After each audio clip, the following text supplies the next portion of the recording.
Anak batuk tak berhenti? Ini ialah 3 tips untuk legakan batuk anak-anak. First, beri ubat titis hidung.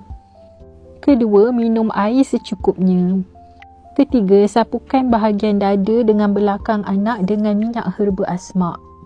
Minyak herba asma ni diperbuat daripada minyak kelapa dara, minyak kayu putih, gamat dan juga batu sauda yang sangat bagus untuk melegakan batuk. Apa lagi korang, jom ikhtiar rawat dengan minyak herba asma.